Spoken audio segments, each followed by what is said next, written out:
त्याच्या पुढे अध्यक्ष महोदय, कालपासून मी सकाळी उठलो आणि पाहिलं, अरे पोलीस का वाढवता रे, कशाच काय झाली, गडबड काय झाली. साहित्यावरून इनपुट आलेला आहे की भुजबळाला गोळी मारली जाईल. पोलिसांचा रिपोर्ट, पोलीस मारा, हरकत नाही, मला तयार आहे अध्यक्ष महोदय. परंतु अध्यक्ष महोदय, मला म्हणायचं हेच की हे जे आपलं चाललेलं आहे, मराठा आरक्षणाला माझा विरोध नाही, त्यांना वेगळं आरक्षण द्या, ही झुंडशाही थांबवा. आज छगन भुजबळ आहे, उद्या आणखी कोणी, प्रकाश सोळंके झाला, क्षीरसागर झाला, आणखी झाला, आता भुजबळ होईल, मग हे होईल, मग ते होईल, मग ते होईल, आणि आपण सगळे गप्प बसणार आहात.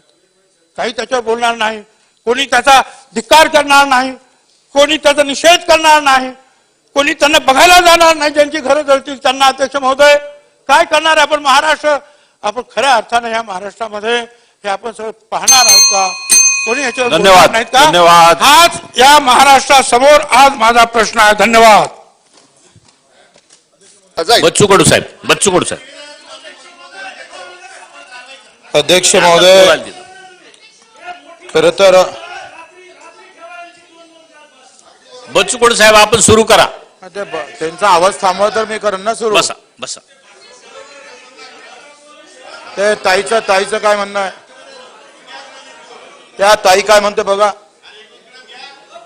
क्रमाशीर बरोबर आहे, क्रमाने त्या बोलतात. अपक्ष आहे, त्याच्यानंतर ते आपण बोलत आहे भाजपाला देणार, असं क्रम ठरल्याप्रमाणे देणार. बोला साहेब, बोला साहेब. ते बोलत आहे ताई. काय अध्यक्ष महोदय, हा, आज अधिवेशनाचा जवळपास 5वा दिवस आहे. आम्ही सर्व महिला भगिनी कंटिन्यू सकाळी 11 वाजेपासून किंवा जेव्हा सभागृह होतं, काल 9 वाजेपासून रात्री आम्ही सभागृह संपेपर्यंत प्रामाणिकपणे बसलेलो असतो. मला सांगा, आज मराठा आरक्षणावर कालपासून चर्चा सुरू झालेली आहे. किती महिलांना आपण संधी दिलेली आहे, मग महिलांनी आम्ही दिवसभर ऐकायचंच का? आम्ही ज्युनियर आहोत, ठीक आहे, आमचं काम आहे, आम्हाला शिकायला मिळतं सर्व सिनियर माणसांच्या भाषणातून, परंतु हा प्रत्येक वेळी अन्याय का? परवा पण पुरवणी मागण्यांवर रात्री 11 वाजता भाषण केलं, एक मिनिटात बेल वाजते. अध्यक्ष महोदय, एक सिनियर आणि एक ज्युनियर, एक सिनियर सदस्य आणि एक ज्युनियर सदस्य अशी प्रथा लावा. प्रतोदांनी दिलेल्या क्रमाप्रमाणे आपण सगळ्यांची नावं घेतो. प्रतोदान कडून आलेली नाव. बच्चू कडू साहेब, बसा बसा. अध्यक्ष महोदय, मान्य सदस्यांचं म्हणणं बरोबर आहे का पहिल्या लाईनवाल्यांना जास्त आपण बोलू देता आणि मागच्या लाईनवाल्यांना आपण कमी बोलताय. तर मला वाटतं असं होऊ नये अध्यक्ष महोदय. आपण खरं तर या बाबतीत मोठे प्रभावी आहे. अध्यक्ष महोदय, तसं तर मी जातीपाती धर्मात कधी पडलो नाही, कधी कधी आंदोलन केले नाही. मी आतापर्यंत जे काही आंदोलन केलं, बाहेर आलो, सभागृहात बोललो, ते शेतकऱ्यांबाबत, दिव्यांगाबाबत, अनाथाबाबत, माझ्या सगळ्या लक्षवेधी जास्तीत जास्त दिव्यांगाच्या बाबतीत आणि अनाथाच्या बाबतीत आहे. अध्यक्ष महोदय, पहिल्यांदा आम्ही या सगळ्या अशा मागच्या ठरावात मी बोललो नव्हतोय. मागच्या सभागृहात या आरक्षणाबाबत मी कधी बोललो नाही, कारण माझं असं मत आहे का जातीपेक्षा धर्मापेक्षा हक्काची लढाई फार महत्वाची असतं. शेतकऱ्याला त्याचा भाव भेटत नाही, मजुराला त्याची मजुरी भेटत नाही. आणि माझं अजूनही पूर्ण असं मत आहे का शेतकऱ्याला जर भाव भेटले तर सगळ्यात जातीत शेतकरी 75% आहे. एका शेतकऱ्याचे प्रश्न मिटले का या देशातल्या सगळ्या शेतकऱ्याचे प्रश्न मिटतं, एवढी ताकद शेतकऱ्याच्या प्रश्नामध्ये आहे. पण ते तुमच्यात धम्मक नाही, ना काँग्रेसवाल्यामध्ये, ना भाजपवाल्यामध्ये, ना शिवसेनेवाल्यामध्ये. तुम्ही शेतकऱ्याचं भलं करू शकत नाही हे 75 वर्षामध्ये स्पष्ट दाखवून दिलं. सगळ्या समाजात शेतकरी आहे, पण शेतकऱ्यासाठी समाज उभा राहत नाही, आमदार उभे राहत नाही, खासदार उभे राहत नाही. हे या देशातलं सगळ्यात मोठं दुःख आहे. अध्यक्ष महोदय, 350 गुन्हे दाखल झाले. 350. 4 ते 5 गुन्ह्यामध्ये किमान 4 वर्षाची सजा मला कोर्टाने सुनावली. आम्ही धडक मारायचं बिलकुल, आणि अजूनही ठोकतोय धरून, काही विषय नाही आहे. अध्यक्ष महोदय, एक लक्षात घ्या का हा देश आम्ही पाहतोय, म्हणजे मध्ये कधी कधी विचार येतं का आपण जाती पाती धर्मामध्ये पडायचं का नाही पडायचं. पण काल एक वाचण्यात मध्ये आलंय, जॉर्ज फर्नांडिसचं भाषण आलं, त्यांनी मस्त सांगितलं आणि त्याने सांगितलं का जन्म झाला का माणसाला जात आणि धर्म चिटकतं आणि तो मरेपर्यंत कायम राहतं. त्याची जात जात नाही आणि धर्म त्याच्यातून काही सुटत नाही. आणि म्हणून लोक असं म्हणतात का जातीवर जात सोडू नका पण जातीवर वाद करू नका. जात कोणच सोडली नाही पाहिजे, कारण जन्मतापासून ते लागतं आणि मरेपर्यंत ते टिकतं. तसं ते पॉयझन आहे. कष्ट करणाऱ्या काम करणाऱ्या शेतकरी शेतमजुरासाठी ते विषच आहे. शेतकरी म्हणून कष्टकरी म्हणून त्याच्या बाजूने कधी हे सभागृह ज्यानं बांधलं असेल ना अध्यक्ष महोदय, हे सभागृह ज्या मजुरानं बांधलं त्या मजुराला 100 रुपये रोज होता. मी काढले सगळी माहिती. आणि हा इंजिनियर जेव्हा आम्ही पाहतो या सभागृहाला लक्ष देत होता, पुरत होता वळसे पाटील साहेब, त्याला त्यावेळेस 800 रुपये रोज होता. इंजिनियरला 800 रुपये रोज आणि ह्या सगळ्या कष्ट करणाऱ्या मजुराला 100 रुपये रोज. हे लुटीचे तंत्र आहे. जो ज्यादा कष्ट करेगा उसको लुटना है और जो कम मेहनत करेगा उसको देना है. श्रीमंतांना अधिक श्रीमंत व्हावं आणि गरिबांना अधिक गरीब व्हावं आणि मग गरिबांना श्रीमंताच्या घरी भांडे घासावं अशी व्यवस्था आहे. ही व्यवस्था आहे सरळ सरळ. आणि या व्यवस्थेला तोडण्याची ताकद तुमच्या आमच्यामध्ये नाही आहे. म्हणून ही व्यवस्था आम्ही पाहतो आरक्षणावर येऊन आम्ही आता आमची पोळी भाजणार आहोत. याच्यात नेते मोठे होणार, पक्ष मोठा होणार आणि कार्यकर्ता भस्म होऊन जाईल, पेटून जाईल. अरे मोठे मोठे कार्यकर्ते, मोठे मोठे मंत्री महोदय जर आम्ही पाहतोय का द्वेष निर्माण करणारे भाषण जर करत असेल तर कसं होणार आहे अध्यक्ष महोदय? अध्यक्ष महोदय, पूज्य बाबासाहेब आंबेडकरांनी अतिशय संघर्ष करून लागण तेवढे कष्ट करून अध्यक्ष महोदय बाबासाहेबांना कधी आमच्या शरीरात स्वतःच्या शरीरात जात शिरू दिली नाही. मला बाबासाहेब आंबेडकरचं एक वाक्य अजूनही मनात कोरून ठेवलं अध्यक्ष महोदय. अध्यक्ष महोदय, बाबासाहेबांना हे म्हटलंय का होय मी पहिले भारतीय आहे नंतर सुद्धा भारतीय आहे. आम्ही महापुरुषाच्या नावावर जात लावून देतोय, एवढे नालायक निघालोय. पेटून द्यायला पाहिजे सगळ्यांना. खरं तर पुतळा लावला, पुरुषाचे फोटो लावले का तो त्या जातीचा. आणि बाबासाहेबांच्या पहिला पुतळा अध्यक्ष महोदय माधवराव बागल कोल्हापुरात पहिला पुतळा बाबासाहेबांचा एका मराठ्यानं उभा केला. याचा आनंद आहे, गर्व आहे. अध्यक्ष महोदय, महात्मा ज्योतिबा फुलेंचा फोटो इथं आहे.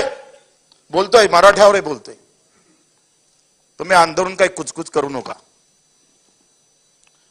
अध्यक्ष महोदय, महात्मा ज्योतिबा फुलेंना पहिली शिवजयंती शुभाची कुठे जातीपातीचा कुठे विषय नाही. महाराष्ट्र कसा होता त्या संत सगळ्या महापुरुषांना आम्हाला दाखवून दिला. अध्यक्ष महोदय, पहिली शिवजयंती महात्मा ज्योतिबा फुलेनं या महाराष्ट्रात सुरू केली. जातीपातीचे बंधन तोडत महात्मा फुलेनं पुन्हा दाखवून दिलं का कुठलाही महापुरुष एका जातीपुरता, धर्मापुरता, राज्यापुरता मर्यादित नसतं, तर त्याचा छाप सगळ्या जगावर पडत असतं. तसा हा महाराष्ट्र होता. पण महाराष्ट्राला काय काळीमा लागतंय मला समजत नाही. अध्यक्ष महोदय, आपण पाहतोय का काही सभा मी ऐकल्या आणि त्या सभेमध्ये एक जण असा म्हणतोय, नाव घेत नाही मुद्दा म्हणून, अधिक जातीवर जाण तुम्ही, 160 आमदाराला आम्ही पाळू. 160 आमदाराला भाषा आहे. या पद्धतीनं मोठे नेते जर बोलायला लागले, एखाद्या सामान्य कार्यकर्त्याने बोललं ठीक आहे. काही उदाहरण दिलं जातं का त्या समाजाचा होता म्हणून तुम्ही एकमेकावर आरोप करा व्यक्तिगत, ठीक आहे, पण समाजावर जाऊन आरोप करा तर राख लागेल ना महाराष्ट्राला. कोण वाचवून याला? अरे आम्ही समजदार आहोत. इथं असणाऱ्या लोकांना जर जातीवर बोलणं सुरू केलं, तुम्ही एका गुलाबराव मी तुम्हावर बोललो, तुम्ही माझ्यावर बोलले, ठीक आहे, पण तुम्ही ज्या दिवशी जातीवर बोलायला लागाल, मराठ्यांनी असं केलं, आमच्या मशानभूमी अडवल्या, आमचं असं केलं, आमचे तसं केलं, अशा पद्धतीनं बोलताय तुम्ही. असे तर कित्येक उदाहरण सापडन. गावखेड्यामध्ये अशी उदाहरण सापडत नाही. एकमेकाचं पण कुणी जिथे जे जात भारी असतं ते अन्याय करत असतं त्या त्या गावामध्ये, हे तर सत्य आहे. ते नाही व्हायला पाहिजे पण सत्य आहे. मला वाटतं खोटं असेल तर मला सांगितलं पाहिजे. पण अशा प्रकारचा भास आणून देणं, जणू काही मराठे म्हणजे आम्ही पाहतोय अध्यक्ष महोदय का जसं काही अन्याय करणारी जमातच तो उभी केली, अशा प्रकारची व्यवस्था जर निर्माण करत असाल तर ते चुकी होईल, चुकीचं होईल. अध्यक्ष महोदय, राजकारण होईल हो, तुम्ही मुख्यमंत्री व्हाल, पण विष पाजून मुख्यमंत्री होऊ नका, अमृत पाजून व्हा. ते नाही होता येतं. आणि अध्यक्ष महोदय, अशा प्रकारचे हे कारस्थान थांबले पाहिजे. घरं जाळले त्याचा निषेधच केला पाहिजे, अंदर केलं पाहिजे, बेभान ठोकलं पाहिजे त्यांना. घरं जाळापर्यंत ज्याचे हात जात असेल ना ते हात पाय तोडून टाका अध्यक्ष महोदय.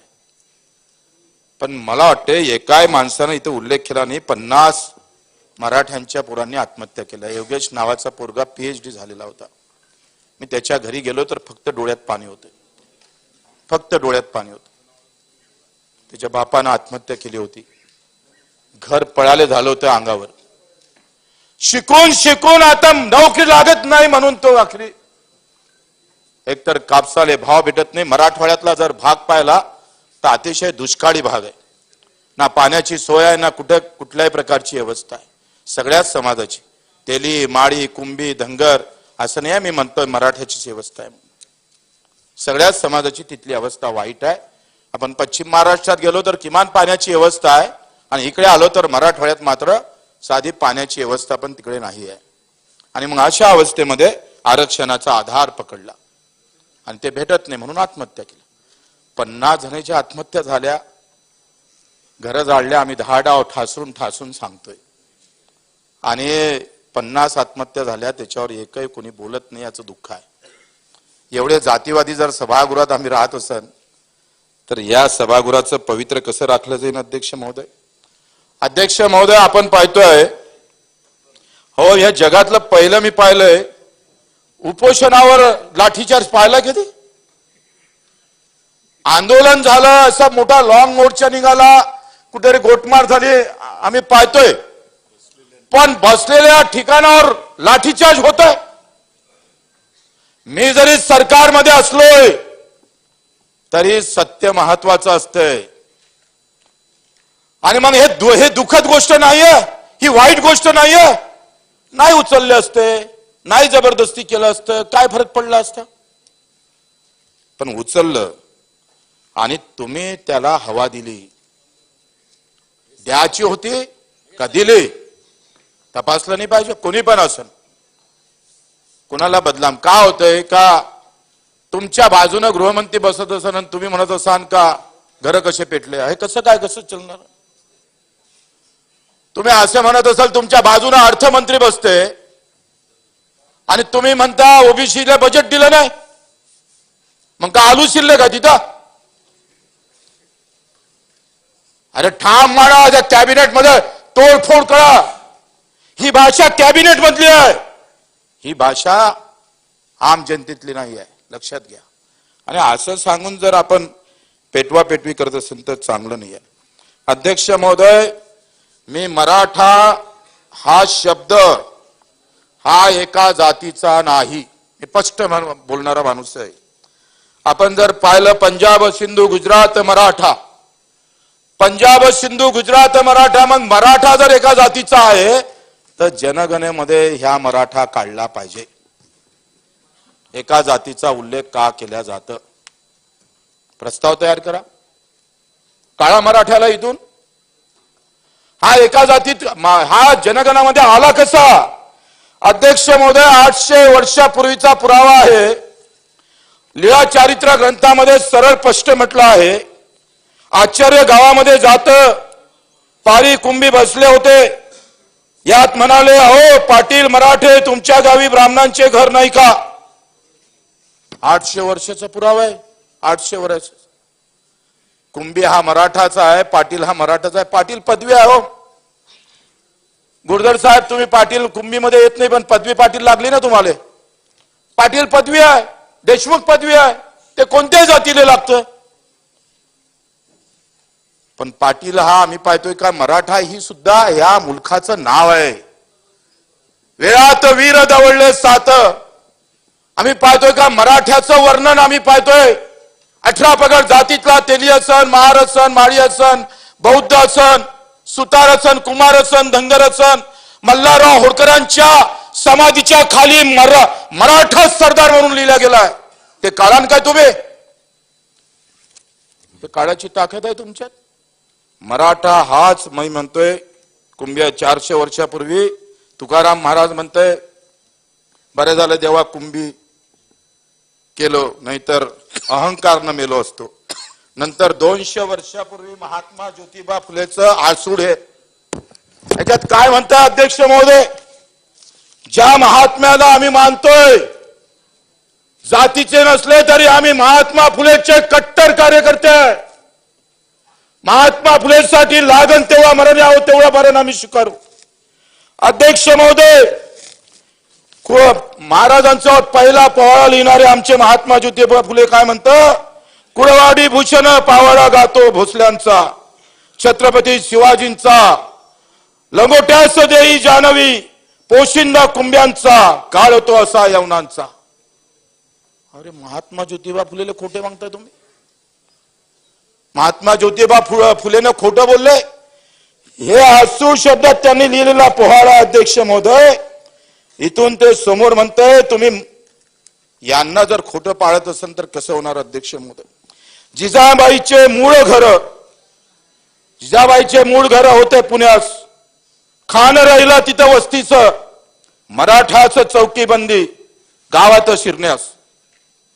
म्हणजे स्पष्ट होते का मराठ्याला तिथं चौकीबंदी केल्या जात होती, म्हणजे 18 पगड जातीला. अध्यक्ष महोदय, आज मराठ्याला त्यावेळेस बंदी होती, दुर्दैव आहे आता मराठ्यांना बंदी करावं लागतं. काय मला तर वाटतं जे मराठे मंत्री झाले त्यांनाच खरं तर धन्यवाद द्यायला पाहिजे. चांगलंही केलं का मराठ्यांनी मराठ्यासाठी आरक्षण दिलं नाही. अध्यक्ष महोदय, एक आसूडचा दुसरा भाग आहे, त्याच्यामध्ये एक गृहस्थ जातं महात्मा ज्योतिबा फुलेकडे आणि त्यांच्या पगोट्यात 3 शेंड्या लोंबत नव्हत्या. शिंप्याचं म्हणावं, पगोट्यावर जागोजागी सुया टोचल्या नव्हत्या. सोनारातील म्हणावं, त्याच्या भाऊपुढे उरडा निघाला नव्हता. व ब्राह्मणातील म्हणावं, महात्मा फुलेले चिंता लागली, काय म्हणावं याला. आणि तेव्हा आपला मोहरा माझ्याकडे फिरून आपणच मला प्रश्न केला की तुम्ही मला ओळखले काय? महात्मा फुलेला म्हणतात ते. मी म्हणालो नाही महाराज. म्हणजे ज्योतिबा म्हणाले मी तुम्हाला ओळखले नाही, माफ करा. गृहस्थ म्हणाला मी मराठी कुळातील मराठी आहे. तुम्ही मराठे असाल परंतु तुमची जात कोणती? असे महात्मा ज्योतिबा फुले म्हणतात. आणि मग गृहस्थ म्हणते माझी जात मराठे. मग मी म्हणजे ज्योतिबा म्हणते महाराष्ट्रात जेवढे म्हणून महारापासून तो ब्राह्मणापर्यंत लोक आहे ते सर्व मराठे आहे. आता एवढं स्पष्ट 200 वर्षापूर्वी महात्मा ज्योतिबा फुलेंना म्हटलंय, हे तुम्ही लोकांसमोर आणत नाही. आणि अध्यक्ष महोदय, आणि म्हणून ते मग पुन्हा विचारतोय तर म्हणते मी कुंभी. तुम्ही अमुक जातीचे आहात याचा उलगाडा तेवढ्यात होत नाही. मराठे म्हणून तुम्ही कोणत्या जातीचे आहे हे सांगता येत नाही. म्हणून गृहस्थ मग त्याला सांगतं मी कुंभी आहे. आता हे माझ्या हातचं नाही, महात्मा ज्योतिबा. तुम्ही महात्मा ज्योतिबा फुलेला हे खोटं मानाल का? म्हणजे महात्मा ज्योतिबा फुलेचा विषय झाला. अध्यक्ष महोदय, भीमरावजी आंबेडकरांचं खंड 10वा आहे, चरित्र खंड आहे. अध्यक्ष महोदय, याच्यात खूप चांगल्या प्रकारचं झेंडा समिती नेमल्या गेली होती अध्यक्ष महोदय. आणि याच्यात झेंडा समितीमध्ये आंबेडकरांचं नाव होतं, बाबासाहेब आंबेडकरांचं. आणि तेव्हा महाराष्ट्रानं ठरवलं होतं का त्या तिरंग्याचा रंग हा भगवा असला पाहिजे. आणि तेव्हा बाबासाहेब आंबेडकरांचा झेंडा कमिटीवर नेमणूक झाली आणि ते दादरला 3 जुलैला आल्या. परत आल्यावर सुरबा टिपणीस हे सगळं सरकारनं छापलेलं पुस्तक. नाही तर तुम्ही अधिक आरोप करणार आहे, तुम्ही मोठे भारी आहे तसे. सुरभा टिपणीस याच्या भेटीला गेले असता ते म्हणाले राष्ट्रध्वज ठरवण्याची कमिटी नेमल्या गेली, तरी आपल्या महाराष्ट्रात आपल्या भगव्या झेंड्याच्या आग्रहाची चळवळ कुठेही कशी नाही. डॉक्टर आंबेडकर स्वाभिमानी मराठे आहे. आता ज्योतिबा फुलेच्या म्हणण्यानुसार भुजबळ साहेब मराठी आहे, वळसे पाटील मराठी आहे, गुलाबराव मराठी आहे, देवेंद्र फडणवीस पण मराठी आहे, सगळेच मराठी आहे. जर आपण आव्हाड साहेब महात्मा फुलेचं तर मानलं तर महात्मा फुले साहेबांचं भगव्या झेंड्याची आग्रही चळवळ कुठंच काही दिसत नाही. आंबेडकर स्वाभिमानी मराठी आहे. शिवाजीच्या भगव्या झेंड्याचा त्यांना तिखट अभिमान आहे. तमाम महाराष्ट्रातल्या मराठ्याने एकमुखाने या झेंड्याचा राष्ट्रध्वज म्हणून पुकारा करतील. दिल्लीत कमिटीला गंभीर विचार करावा लागेल, ही आंबेडकरांची भावना बरोबर होती. आता एवढं स्पष्ट असताना सुद्धा म्हणजे एखादा माणूस, मी माणूसच आहे रे बाबा, तुम्ही म्हणताय नाही माणूस नाही, तुले देवाच्या घरी पाठवतो, देव मला सांगन आणि मग तुले आम्ही मानन का हा माणूस होय. केवढे भयाट तुत्रे लोक आहे. अध्यक्ष महोदय, एवढं सगळं असताना राग का येणार नाही अध्यक्ष महोदय? वर्षामागं वर्षे गेले, जरांगे पाटलांनी उपोषण केलं. उपोषण केल्यावर एक समिती नेमली, समितीला पुरावे सापडले आणि ते पुरावे जास्त सापडले म्हणूनही तुम्ही बोंबलताय. मग तुमच्या मनात नेमकं काय मला समजत नाही. मी कधी जातीगीतीवर बोलावं नाही असं आयुष्यात मी ठरवलं होतं का आपण ह्या जाती धर्माच्या भानगडीत कधीच पडायचं नाही. कारण माझ्यासोबत असणारा दिव्यांग हा सगळ्या जातीचा आहे. अनाथाले आम्ही 1% आरक्षण मिळवून दिलं, त्याची जात मला अजून माहीत नाही, त्याच्यासाठी आम्ही गुन्हे दाखल करून घेतले. आता गायकवाड समितीचं आयोगाचं तुम्ही आकडेवारी सगळ्यांना वाचून दाखवली आणि मग समाजामध्ये आपण पाहतोय 8 मराठे मुख्यमंत्री झाले किंवा 18, 50, 60, 200 आमदार जर मराठ्याचे खासदार आहे, तर माझं असं म्हणणं आहे ते जात सुखी झाली अशी कोणी म्हणत असेल तर मग कसं होणार आहे? मग असं आपल्याला ठरवावं लागेल, ज्या जातीचे कमी आमदार आहे, ज्या जातीचे कमी खासदार आहे त्याला आरक्षण पहिलं द्या. बरोबर आहे का नाही? असंच ठरवावं लागेल. मग असं ठरवून टाका. म्हणजे मला वाटते तुम्ही 200 लोक, एखाद्या महाराष्ट्रातले 200 लोक सुखी झाले तर मग सगळा समाज सुखी आहे असं म्हणत असाल तर आपण किती करंटे आहे त्याच्या किती म्हणजे ते सिद्ध होतं आपण किती करंटे आहे. अध्यक्ष महोदय, मी एवढं सगळं वाचून दाखवणार नाही. किती घरं मातीचे आहे, किती कुळाचे आहे, हा सगळा अहवाल गायकवाड समितीनं आपल्या समोर ठेवला होता. अध्यक्ष महोदय, काही आकडेवारी सांगितलं जातं. हे पुस्तक आज महाराष्ट्रातील शासकीय कर्मचाऱ्यांचा सर्वकष माहितीचा कोश आहे, माहिती कोश आहे. अध्यक्ष महोदय, आज महाराष्ट्रात 4,84,901 कर्मचारी अधिकारी आहे. त्यामध्ये SC ST OBC मध्ये एकूण 3,43,403 कर्मचारी अधिकारी आहे. टक्केवारीमध्ये 71% आरक्षण आहे. ओपन मध्ये 29% लोक सरकारी कर्मचारी काम करतं. त्यामध्ये मराठा आहे, ब्राह्मण आहे, जैन आहे, कायस्थ, मुसलमान आहे, ख्रिश्चन आहे. परंतु हीच आकडेवारी वेगळ्या पद्धतीने वाचून दाखवून पुन्हा मतांतर करण्याचा जो प्रयत्न होता आहे तो खरं तर खरी माहिती शासनानंच घोषित केली पाहिजे. मला असं वाटते का शासनानं खरं याची जातीय गणना होणं फार महत्वाचं आहे. पण मला असं वाटतं का एखाद्याला आरक्षण दिलं, समजा एक गाव आहे आणि 100 गावापैकी 4 लोकांना आरक्षण भेटलं तर 4 कुटुंब सुखी होऊ शकतं. पण माझं असं मत आहे का त्याच गावातल्या शेतकऱ्याला जर भाव दिला तर अख्खं गाव सुखी होऊ शकतं. जे सोपं आहे ते स्वीकारायला तुमची तयारी नाही. कारण बजेट मधले 3 लाख कोटी रुपये तुम्ही कर्मचाऱ्याला वाटता, अधिकाऱ्याला वाटता, आमदाराला वाटता, खासदाराला वाटता आणि शेतकऱ्याला 34,000च्या कोटीवर ते सरकत नाही. म्हणजे जिथं तुम्हाला काम करायला पाहिजे राजकीय लोकांना तिथं काम करत नाही. ह्या जातीय अवस्था निर्माण झाल्या पाहिजे. तुमचं आमचं व्यवस्थित जमलं पाहिजे. काही काम न करता निवडून येतं जातीच्या नावानं माणूस.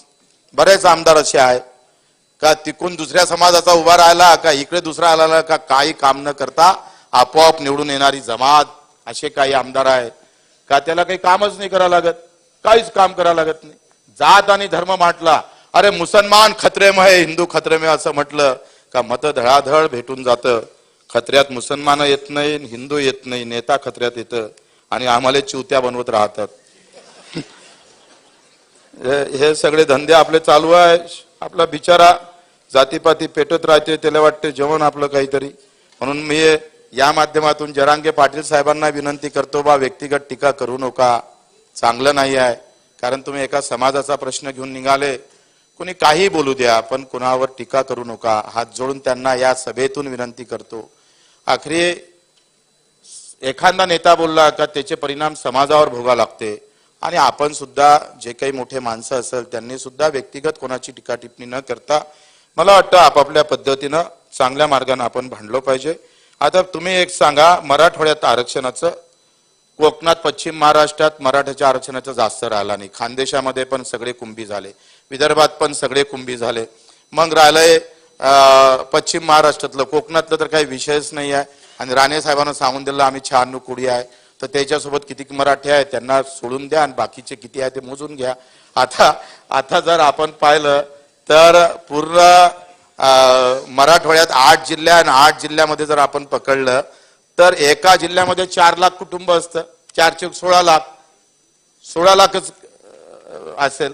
आता 4 लाख गुणिले 8 चौक 32 लाख, 32 लाखाचे अर्धे मराठे पकडा तिथं असेल, म्हणजे राहिले किती 16 लाख. 16 लाख गुणिले जर आपण एकंदरीत म्हातारे गुथारे सोडले तर 50-60 लाख मराठ्याचा हा विषय आहे. पण एवढा आपण अंगावर घेतला का आता महाराष्ट्र कधी कधी झोप लागत नाही, चिंता लागतं का कधी जातीच्या नावानं जर घर पेटले तर मग हा छत्रपतीचा, हा शाहू महाराजाचा, हा ज्योतिबांचा, अहिल्याबाई होळकरांचा हा महाराष्ट्र उद्या कोणत्या तोंडानं तोंड दाखवून देशाले. अरे आपल्याला तर जबाबदारी दिली छत्रपतीनं देशाचं संरक्षण करण्याचं, आणि तुम्ही आपसात भांडायला लागले, आणि ते कायच्यासाठी तर आरक्षणासाठी. मला वाटतं या महाराष्ट्रानं भुजबळ साहेबांना, परळकर साहेबांना, जरांगे पाटलांना, तुम्ही आम्ही सगळे एकत्र व्हा आणि एकदा शेतकऱ्यासाठी भांडा ना, काय हरकत आहे. पक्ष गिक्ष झेंडे बाहेर काढा, तुमच्यात एवढी ताकद आहे का तुम्ही जर शेतकऱ्यासाठी बाहेर निघाले तर मला वाटतं आरक्षण 15,000 रुपये क्विंटल कापसाले भाव भेटू दे, 10,000 क्विंटल तुरीला, आपल्या याला सोयाबीनला, 15-20 क्विंटल तुरीला आम्हीच तर नोकर ठेवतो, येले सगळेले आम्हीच ठेवतो आमच्या खटल्यावर. 40,000 रुपये महिना देतो आम्ही काय दुसरीकडे कामाला जातो. पण आम्ही एवढे बदमाश लोक आहे, राजकीय लोक, म्हणजे मी पण आलो त्याच्यात, आम्ही सगळे बदमाश आहे. ते जेव्हा जनतेला समजन तेव्हा तुम्हाला पेटवल्याशिवाय राहणार नाही, पक्का आहे, 100% खरं आहे. आणि म्हणून शेतकऱ्याचा विषय बाजूला सोडून मला वाटतं शेतकऱ्याच्या विषयातच या देशाचं भलं आहे. शेतकऱ्याच्या विषयात शेतकरी, मला सांगा कोणत्या जातीत शेतकरीने एवढं सांगा. आणि म्हणून आपल्याला विनंती करतोय, बरंच बोलायचं होतं, बेल वाजवलं, मला वाटते बेल वाजवते वाटतं. अध्यक्ष महोदय, आपण पाहतोय का याच्यामध्ये आपण एक केलं पाहिजे, एकतर ओबीसीला आरक्षण वाढवून घ्यायला पाहिजे. काय हरकत आहे, ओबीसीचं आरक्षण वाढवून घ्या, सगळे मिळून एकत्र व्हाव आणि ओबीसीचं आरक्षण वाढवून घ्या, त्याच्यात त्यांना घेऊन घ्यावा, असं होऊ शकतं. आता काही लोक असं म्हणतात का राजकारण चाललं जाईल, पंचायत समिती जाईल, जिल्हा परिषद जाईल, जिल्हा परिषद गेली तर आमदारकी चालली जाईल. तर आपण त्याचं शपथपत्र लिहून घेऊ का, पण तुम्ही पंचायत समिती जिल्हा परिषद लढूच नका, तसंही करता येईल. काय हरकत आहे, असं करायला काही हरकत आहे का त्यांनी लिहून दिलं तर. म्हणजे इतकी भीती आपल्या मनात काय मला समजत नाही. आणि म्हणून जातीपाती धर्मामध्ये मला वाटतं हे न पडता धनगर समाजाच्या आरक्षणाचा विषय, आता दलित बांधवामध्ये आमचे माथंग समाज म्हणताय त्याचा अबकड करा, ओबीसी मध्ये अबकड केलं पाहिजे. सुतार सगळ्यात कमी आहे, कुंभार सगळ्यात कमी आहे, न्यावी सगळ्यात कमी आहे, लोहार सगळ्यात कमी आहे, त्याची तर गिनतीच नाही आहे, तो कुठंच बसत नाही आहे. हे आमच्या सपाट्यामध्ये तो बिचारा कुठं सापडतच नाही. मग ह्या शिंपी आमचा लोहार गिवार याला अबकड द्या, तो कुठेतरी टिकला पाहिजे का नाही. ते संख्येनं कमी आहे म्हणून त्याच्यावर अन्याय करा का तुम्ही, त्याला पण आपण आरक्षणात ओबीसी मध्ये स्थान दिलं पाहिजे आणि त्याच्याही पाठीशी उभं राहिलं पाहिजे अशाही अपेक्षा करतो. आणि तुम्ही झालंच नाही तर मला असं वाटतंय का या राज्यात शांतता ठेवायची असेल तर पूज्य बाबासाहेब आंबेडकरांचे वंशज आमचे प्रकाश आंबेडकरलाच आता मुख्यमंत्री केलं पाहिजे. म्हणजे या देशामध्ये खऱ्या अर्थानं खरा न्याय ज्यांनी या घटनेच्या, ज्यांनी घटना दिली आमच्या देशाला, त्याच्यावर आम्ही कम से कम तेवढं तरी आपण केलं पाहिजे. अशा पद्धतीनं समोर झाले काय हरकत आहे, काही हरकत नाही. मला वाटतं हे तेव्हा शांत राहील सगळं. मी तर मुद्दामून विधानसभेत बोलतोय सगळे, कारण मला काही पक्ष नाही आहे, पण असं करायला काय हरकत आहे? का बरं दलित मुख्यमंत्री होऊ नये? का बरं माळी मुख्यमंत्री होऊ नये? का बरं तेली होऊ नये? तेलाचा मुख्यमंत्री झाला पाहिजे. आता लय झालंय, आम्ही 8 वर्ष मराठ्याला दिले, तुम्ही आम्हाला काहीच दिलं नाही मराठ्याला आरक्षण.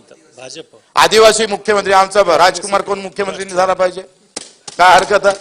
अध्यक्ष महोदय, आखरी समतेचा हा नारा फक्त बोलून चालत नाही, प्रत्यक्षात उतरावं लागतं.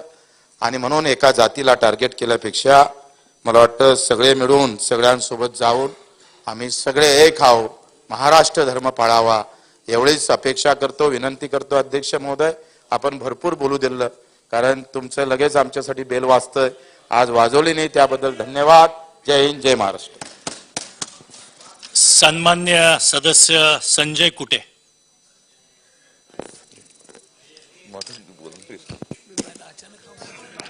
अध्यक्ष महोदय, या प्रस्तावावर मी माझं मत मांडण्यासाठी अध्यक्ष महोदय उभा आहे. अध्यक्ष महोदय, तुम्ही नाव घेतलं पण मी बोलणार नव्हतो, अनपेक्षितपणे नाव आलं त्यामुळे बोलण्यास उभा राहिलो. जसं बच्चूभाऊ म्हणतात की समाज या विषयावर मी बोलत नाही, तसं माझाही स्वभाव आहे. जातीच्या आणि या सगळ्या विषयावर मी शक्यतोवर भाष्य टाळतो, शक्यतो त्याच्या वादामध्ये कधी जात नाही, हा माझा मूळ स्वभाव. पण शेवटी राजकारण आहे, राजकारणामध्ये हे विषय घ्यावेच लागतात.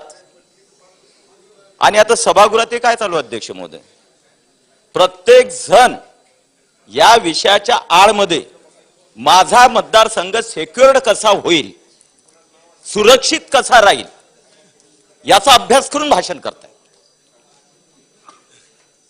तेच चाललं अध्यक्ष महोदय, भाषण मी कालपासून ऐकतोय. मग माझ्या मतदारसंघामध्ये या जातीची जनसंख्या किती आहे, कोणत्या कोणत्या जाती आहेत, कोणाचं नाव घेतलं तर माझं पोट भरेल, माझी आमदारकी टिकेल, याच अभिनिवेशामध्ये याच्या राजकीय पार्श्वभूमीतून आता हे भाषण चालू झालेले सरळ सरळ. त्यामुळे कोणाला काही पडलेलं नाही आहे. मराठा आरक्षण, धनगर आरक्षण, हे आरक्षण ते आरक्षण काही पडलेलं नाही आहे. कोणत्या समूहाला मी ऍड्रेस केलं तर माझं राजकीय भविष्य चांगलं राहील, याच पद्धतीनं प्रत्येक जण या सभागृहामध्ये ऍड्रेस करतो अध्यक्ष. आणि हे सगळ्यात घातक या महाराष्ट्रासाठी आहे. सगळ्यात घातक जर असेल तर स्वतःचं राजकारण पाहण्यासाठी, स्वतः राजकारणात टिकण्यासाठी या जातींचा, या समूहांचा, या प्रस्तावाचा उपयोग करणे हे अतिशय महाराष्ट्रातील घातक असं चालू आहे अध्यक्ष मध्ये, असं माझं स्पष्ट मत आहे. मी बोलणार नव्हतोच, माझ्या आई वडिलांनी जात मला कधी शिकवलीच नाही लहानपणापासून. आता मी पण जातीचे नाव घेऊ शकतो, कारण माझ्या मतदारसंघात ते आहेत. मी लहानपणी भोई समाजात राहिलो, चांभार समाजात राहिलो, बौद्ध समाजात राहिलो, माळ्यामध्ये राहिलो, कोळ्यामध्ये राहिलो. खुश होतील की नाही की आमदार साहेबांना आपल्या जातीचा उल्लेख सभागृहात केला. त्यामुळे आमदार साहेब आपले आहेत. या अभिनिवेशनातून आपण भाषण करतो, प्रबोधन म्हणतो आणि त्यामध्ये आपला हेतू साध्य करतो. मला वाटतं हे सुद्धा लोक पाहत असतात. बदमाश कोण आहे ज्याचं त्याला माहित. प्रत्येक जण बदमाश आहे का? लोकप्रतिनिधी त्यानं स्वतःचं चिंतन करावं की मी बदमाश आहे, त्यांनी राजकारणातून बाहेर व्हावं. आणि ज्याला खऱ्या अर्थाने सेवा करण्याची आवश्यकता आहे, वाटतं की मी सेवा करण्यासाठी राजकारणात आलो, त्याने राजकारणात थांबावं. आमच्या आई वडिलांना आम्हाला सेवा करण्यासाठीच पाठवलं, बदमाशगिरी करण्यासाठी पाठवलेलं नाही राजकारणामध्ये. त्यामुळे मी काही चिवत्या पण नाही आणि स्वतःला मी म्हणणार पण नाही. उगीच या विषयाच्या आडमध्ये वेगवेगळे हेतू साध्य करण्याचा प्रयत्न होऊ नये अशी माझी प्रामाणिक इच्छा आहे. काहीच नाही, साधा आहे. मी जेव्हा आणि मी आज माझं भाषण जे आहे मी बोलणार नव्हतोच, 100% बोलणार नव्हतो. माझ्याच मतदारसंघातल्या माझ्या बऱ्याचशा लोकांचे भाऊ बोलूच नका या विषयामध्ये. इकडून बोललं का हा नाराज आणि तिकडून बोललं का तो नाराज. कशाला अंगावर घेत आहे? मग कोणीच अंगावर घ्यायचं नाही तर मग करायचं कोणी काय, हा एक प्रश्न आहे. आणि सगळेच आता संत महात्म्यांच्या भूमिकेमध्ये भाषण करतायत. त्यामुळे मला असं वाटतं की मी पण माझं ओरिजिनलच भाषण करावं. मराठा आरक्षण असेल, आता कुणबी आणि मराठा असं कोण व्यक्ती आहे महाराष्ट्रामध्ये की ज्याला कुणबी कोण आहे माहित नाही किंवा मराठा कोण आहे माहित नाही, किंवा मराठा ही जात आहे की नाही माहित नाही, मराठा ही संज्ञा आहे, मराठा ही जात नाही हे माहित नसणं असं कोण आहे महाराष्ट्रामध्ये. पण सत्य बोलायचं नाही हे सगळ्यांनी जर ठरवून घेतलं की सत्यच बोलायचं नाही. मला वाटतं मराठा आरक्षण असेल, ओबीसी आरक्षण असेल, व्हीजेएनटी असेल, धनगर समाजाचे प्रश्न असतील, कोळी महादेवाचे असतील, सगळ्यांचे. पण ज्या दिवशी राजकीय नेते स्पष्ट वास्तविकतेनं आणि खरं बोलणं शिकतील त्याच दिवशी या जाती जातीतले भांडणं थांबतील.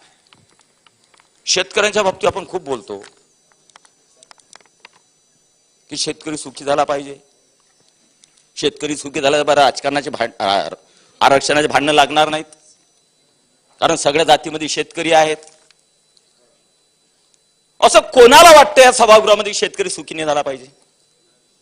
असं कोणाला वाटतं की मराठाने आरक्षण दिलं नाही पाहिजे? असं कोणाला वाटतं की ओबीसीचं आरक्षण काढलं पाहिजे? असं कोणाला वाटतं की मराठाने आरक्षण ओबीसीत दिलं पाहिजे? सगळ्यांना सत्यता कळते. कोणता पक्ष असा आहे या महाराष्ट्रामध्ये की तो म्हणतो की मराठ्यांना ओबीसीत सरसकट आरक्षण द्या? असा एक तरी पक्ष आहे का? असा एक तरी नेता इथं आहे का? प्रत्येक जणाची भूमिका काय? प्रत्येक जणाची भूमिका काय की मराठ्यांना आरक्षण मिळालं पाहिजेच पण ओबीसीत नको, हीच भूमिका आहे ना? असं कोण आहे इथं? आहे कोणाची ताकद की सरसकट कुणबी सर्टिफिकेट देऊन मराठ्यांना ओबीसीत आरक्षण द्या असं म्हणणारा कोण इथं आहे? पण जर हे सगळ्यांना माहिती आहे तर मग का कोणी बोलत नाही? का दोन चार व्यक्तीवरच फक्त आरोप होत राहतात? का दोन चार व्यक्तीलाच फक्त टार्गेट केलं जातं महाराष्ट्रात? मी म्हणून राजकीय भाषण करणार नाही बच्चू भाऊ, कारण मी कोणाचं नाव घेणार नाही. टार्गेट कोणाला केलं जातं, का केलं जातं, कशा पद्धतीने केलं जातं हे सगळं महाराष्ट्र पाहतोय. आणि म्हणून सत्य आपण बोलतच नाही. सगळ्यांना माहिती आहे की मराठ्यांना जर एखाद्या पक्षानं, मग ते शिवसेना असो, उभाटा गट असो, शिंदे साहेबांचा आमची शिवसेना असो, भाजप असो, काँग्रेस असो, राष्ट्रवादी, सगळे पक्ष की अपक्ष, कोणीही असं म्हणत नाही की सरसकट कुणबी जात सर्टिफिकेट देऊन त्यांचा समावेश मराठ्यांचा ओबीसीत करावा. कोणी मायकाला आलं नाही असं म्हणणार. तरी समाज पेटतोय, तरी समाज तीच मागणी करतोय. का आपण समाजाला समजून सांगत नाही? का सांगत नाही? आपण खूप प्रबोधनकार आहोत. का आपल्यावर अविश्वास निर्माण झाला? का झाला? कारण आपण कधीच या महाराष्ट्रामध्ये सत्य बोललो नाही. ना आरक्षणासाठी सत्य बोललो, ना शेतकऱ्यांसाठी सत्य बोललो, कधीच नाही बोललो. प्रत्येकाला माहिती आहे की आरक्षण हे मराठ्यांना द्यायचं असेल तर त्यांना 50% वर वेगळी कॅटेगरी करूनच द्यावं लागेल. कारण सरसगट कुणबी म्हणून द्यायचा म्हटलं तर ओबीसी समाज अंगावर येईल. मग माझं राजकीय गणित बिघडेल, माझ्या मतदारसंघातलं बिघडेल, माझ्या पक्षाचं बिघडेल. सगळं हातचं राखून प्रत्येक जण बोलताय, प्रत्येक जण. आमच्या भावा चालले आता, काल भावाचं भाषण सुंदर ऐकलं, खूप खूप ऐकलं. किती मोडतोड करून पद्धतशीर त्यांनी राजकीय भाषण केलं. उहापोर का नाही का मला राजकीय भाषण करायचं नाही, नाही तर प्रत्येक विषय मलाही माहित आहे तुम्ही काय काय बोलले. आणि म्हणून मराठा आरक्षणाचा विषय असेल, आज महाराष्ट्र पेटतोय, आपण कधी चिंतन करत नाही. शेतकऱ्यांचा विषय मी एक वेळेस बच्चूभाऊ सभागृहात स्पष्ट बोललेला आहे. एक वेळेस स्पष्ट बोलावर सगळेजण की शेतकऱ्यांनी इतका भाव दिला पाहिजे, इतकं असं केलं पाहिजे.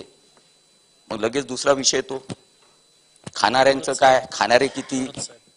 आपली परिस्थिती काय झालेली आहे, आपण सोयाबीन पिकवतो, कापूस पिकवतो, दोन्ही तर खातच नाही आपण. मग आपल्याला गहू बी विकत आणावं लागते, मोहरी बी आणावं लागते, तूर बी आणावं लागते, जिरं बी आणावं लागते, मसाले आणावं लागतात, सगळं बाहेरून विकतच घ्यावं लागतं. मग त्याचे भाव वाढले की आपली जीवार येते, आपले भाव नाही वाढले की आपली जीवार येते. याचं कुठेतरी कॉम्बिनेशन जुळवाच लागेल. आणि हे सगळ्यांना समजतं, यातले मार्ग काय आहेत तेही समजतं. पण उगीच आपण शेतकऱ्याने नागवतो. एक तरी नेता शेतकऱ्यांबद्दल स्पष्ट बोलला का मला सांगा. कसं तुम्ही एका नेत्यानं मला एक समजून सांगावं. निर्यात बंदीवर बोलतो आपण, आयात बंदीवर बोलतो. काल कांद्याचा विषय आला किंवा निर्यात बंदी लावली म्हणून कांद्याचे भाव पडले. कांदे पिकवणारे आपण 2% लोक, जे खऱ्या अर्थानं पोचतो आपण सगळ्यांना, खाणारे 98% झाले. पहिले आता जर काढत बसलो आपण शेतकऱ्याची, तर मी पण लहानपणापासून गरिबीतूनच आलेला आहे. सोन्याचा चम्मच घेऊन तर मी पैदा झालो नाही, परंतु लहानपणाची मी शेती पाहिलेली आहे. 2 एकर शेती होती माझ्याकडे. भास्करराव भाषण करून निघून गेले. आमच्यात हिंमत आहे जगण्याची आणि जगवण्याची. 2 एकर शेतीमध्ये आम्ही बघितलेलं आहे, एक मोहरीचं तास लावायचे बच्चू भाऊ, एक जिऱ्याचं, एक आपलं ते काय तीळ, एक असं, असे 2, 4, 5, 6, 10 पदार्थ जे आपल्याला वर्षभर आपलं घर चालू शकतात, अशा सगळ्या गोष्टीची तरतूद करून उर्वरित विकायचं. त्यामुळे विकत घ्यायचं काम नाही पडायचं बाहेरून. आज तर एक आपण काय पिकवतो, नगदी कापूस खाणार आपण, खायच्या गोष्टी सगळ्या बाजारातून विकत घ्यावं लागतात. आणि मग त्याच्या अव्वाचे 1.25 भाव चालले, तेलाचे भाव कुठं, मग आपण तिकडेही ओरडतो आणि इकडेही ओरडतो. आणि तसंच आरक्षणाचं आहे. सगळ्यांना माहिती आहे की नाही, असं कोण आहे माईकालाल की जो म्हणतो की सरसकट कुणबी म्हणून सर्टिफिकेट देऊन सगळ्या मराठ्यांचा, महाराष्ट्रातला एकदम एक मराठ्यांचा यामध्ये समावेश करा ओबीसीत. कोणी नाही म्हणत. अच्छा, ही तुमची मागणी आहे की सगळ्यांना, सगळ्या मराठ्यांना महाराष्ट्रातल्या कुणबी सर्टिफिकेट देऊन त्याच्यामध्ये टाकाव ओबीसी मध्ये. टिकणार आहे? मग आता तुम्ही मुख्यमंत्री झाले की टिकेल. आमच्या शुभेच्छा आहेत. तेच मागच्यासारखं मजाकच्या गोष्टी नाही आहेत. हे टिकणार नाही, हे तुम्हालाही माहिती आहे आणि मलाही माहिती आहे. आणि सगळंच माहिती आहे. कोणी खरं बोलत नाही, कोणी खरं बोलत नाही, सगळ्यांना माहिती आहे. धनगर समाजाचंही माहिती आहे. धनगर खाली बसून सदस्यांनी बोलू नये, खाली बसून सदस्यांनी बोलू नये. कुठे कुठे साहेब, नाही चालतं. भास्कर ऐकतो कुठे साहेब, भास्कर सन्माननीय कुठे साहेब, 1 मिनिट. सभागृहाची वेळ कामकाज संपेपर्यंत वाढवण्यात येत आहे. ओके.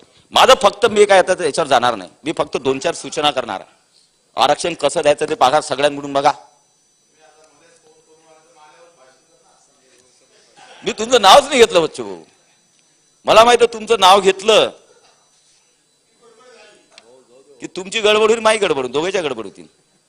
एकाच्यात नाही होणार, दोन्ही कडे होतील. त्यामुळे अध्यक्ष महोदय, मी काही याच्यामध्ये राजकीय भाषण करणार नाही. आरक्षण कसं द्यायचं सगळ्यांना माहिती आहे. सगळ्यांना माहिती आहे आरक्षण कसं मिळणार आहे, हेही सगळ्यांना माहिती आहे. त्यानंतर आंदोलन का पेटते हेही सगळ्यांना माहिती आहे. त्यामुळे याच्या खोलात जाणार नाही. माझे 2-3 विषय आहेत. मी जेव्हा आणि स्पष्टच सांगतो, जेव्हा प्रदेश कार्यकारिणीची आमची भारतीय जनता पार्टीची मिटिंग झाली त्यात माझं भाषण झालं. मी त्यावेळी ओबीसी मंत्री होतो.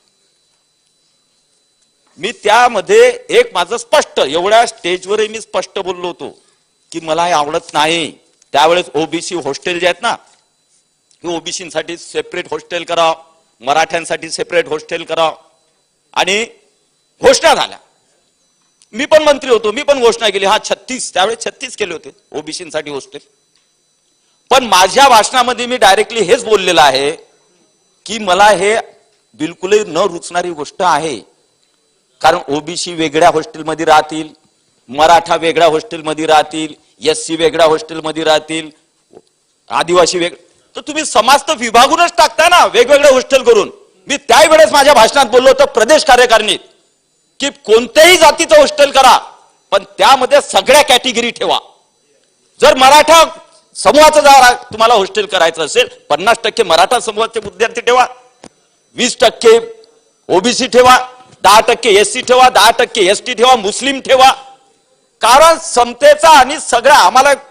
आणि बच्चूभाऊ ते तुम्हाला एक अजून सांगतो, मी मागासवर्गीय हॉस्टेलवर शिकलेला विद्यार्थी आहे, एससी हॉस्टेल, दलित हॉस्टेलवर.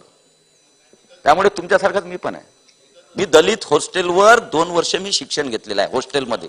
त्यामुळे माझ्यावर संस्कार जे आहेत ते त्याच पद्धतीचे असणार. म्हणून माझी भावना आहे की वेगवेगळं हॉस्टेल केल्यापेक्षा एकच करा ना, 500चं करा आणि त्याच्यामध्ये सगळ्या कॅटेगरीच्या मुलांना प्रवेश द्या, जेणेकरून एक चांगला समाज हा घडवला जाईल या महाराष्ट्रामध्ये. येणारच नाहीत बाळासाहेब 7 वाजता. तुम्हालाही पुढे का जाऊ देत नाही मलाही कळलं आज. आपण असेच बोलत राहिलो, आपण इथंच राहणार.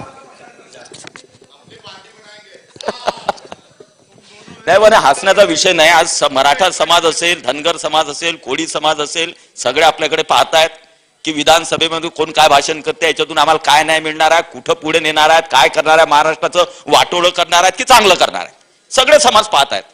धनगर समाजाचा विषय असेल, आज कोर्टामध्ये ऍफिडेव्हिट दिलेला आहे, त्याच्यावर निर्णय येतोय पण त्याच्यावर हिअरिंग आहे, तिथं काय रिझल्ट लागलोय, धनगर समाज तिकडे पाहतोय.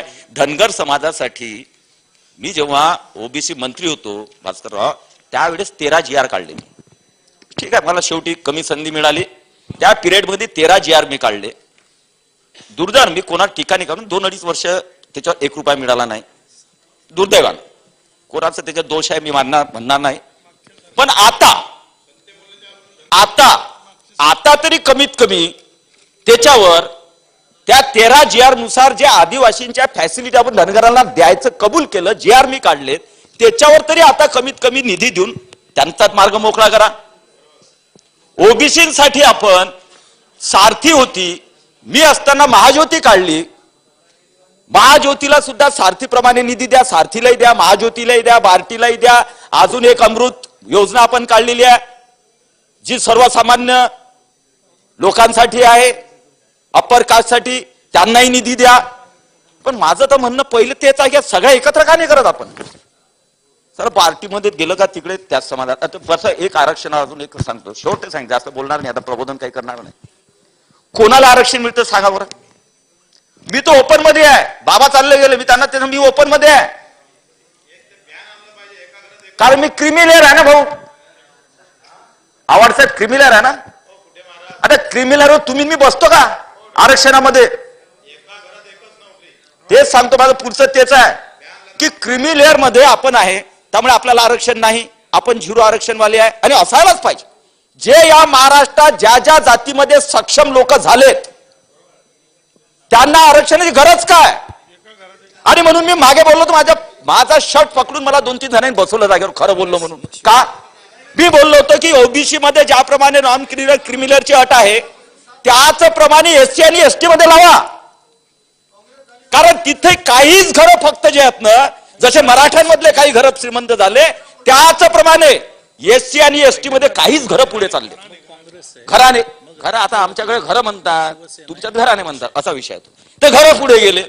आता तुम्ही लक्षात घ्या की त्या एससी मध्ये एसटी मध्ये साहेब जे शिष्यवृत्ती आपण परदेश शिष्यवृत्ती दिली, त्यामध्ये कोणाचे मुलं गेले हो,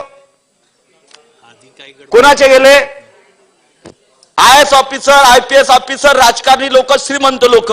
मग जो भीमनगर मधला जो आदिवासी पाड्यावर गरीब बसेला त्याला कुठे आरक्षण आहे. तसंच ओबीसीच आहे. ओबीसी मध्ये काही प्रगल्भ जातींनी, पुढारीत जातींनी, समाजांनी आणि त्यातल्या श्रीमंत लोकांनी आज का बरं या क्रिमिलेअरला विरोध करतो आपण. क्रिमिलेअर काढून टाका ओबीसी का, तेच सांगतोय. अरे समाज आपलाच म्हणतोय ना, क्रिमिलेअर काढून टाका. काय तर मग डॉक्टर कुठेचा मुलगा त्याच्यात लागेल, तो परदेशात जाईल, तो शिकेल, तो मोठा होईल. गरिबांचं कोणाला घेणं ना हो. आरक्षण थोडी गरिबांसाठी थोडी मागताय कोणी. प्रत्येक जण आरक्षण मागतोय आपल्यासाठी, श्रीमंत लोकांसाठी. गरिबांसारखा आरक्षण संबंधच नाही आहे. कोणत्या जातीचा गरिबाचा संबंध येऊन राहिला आरक्षणाचा. तो गरीब आज भीमनगर मध्ये आमचं छोटस गाव, छोटस आहे, एक पोरग एक घर गेलं, बाकीचे घर तसेच आहेत. बौद्ध समाजाचे पडलेले, मातंग समाज तसेच आहेत. एक घर गेलं की तेच घर, त्याच्याच घरात त्याचा आजोबा, त्याचा पंजोबा, त्याचा नातून, तेच चाललं. ओबीसी ते तेच चालू आहे, आता मराठाही तेच होईल. काही आवश्यकता नाही आहे. एक बघा, आणि म्हणून खऱ्या अर्थानं आता मग तिथं पुन्हा टीका होईल की याला आर्थिक आरक्षणाचा असं घोडघोड करून आर्थिक आरक्षण. माझं तसं म्हणणं नाही आहे. कारण एससी आणि एसटी हा समाज हजारो वर्षापासून दबलेला, पिचलेला, वंचित समाज आहे. त्याचं आरक्षण कदापिही काढता कामा नये. पण तो बाकीच्यांसाठी तरी आर्थिक निकषात द्यायला पाहिजे. मग त्या मराठा असो, ओबीसी सगळेच असो, एससी एसटीचा हक्क आहे. हजारो वर्षाच्या दबलेल्या जाती आहेत. आणि म्हणून या पद्धतीनं विचार करून जर आपण पुढे गेलो तर सगळ्या समाजाला न्याय देता येईल. आणि भांडणं कशासाठी करतो मला समजत नाही. फक्त राजकीय हेतू साध्य करण्यासाठी आपण भांडणं करतोय, दुसरं काहीच करत नाही. पण माझं जरांगे पाटीलांना तुम्ही आवाहन केलं तसं मी पण करू इच्छितो की एकेरी भाषा चांगली नाही, शोभनीय नाही आहे. आपण नाही करायला पाहिजे. महाराष्ट्राची आपली चांगल्या भाषेत सुद्धा तुम्हाला टीका करता येते. पण एकेरी भाषेत बोलणे आणि समाज असा नाही आहे. कोणताही समाज पाहत असतो, विचार करत असतो. एक आज मॉब फेमिना झाला, आपण सगळे मॉब म्हणून झालं, चालला सभा, याची सभा होते, याची सभा होते, त्याची सभा, सगळे पडून झाले. मॉब फेमिना दुसरं काय याच्यामध्ये सायकोलॉजी होऊन जाते. पण तू त्या याच्यामध्ये जनरल पब्लिक एवढी मोठी, जर बच्चूभाऊ तुमच्या माझ्यासमोर जर 25 लाख आणि 10 लाख जर लोक पाहिले तर मी पण काही बोलायला लागतो. माणसाचं डोकंच राहत नाही.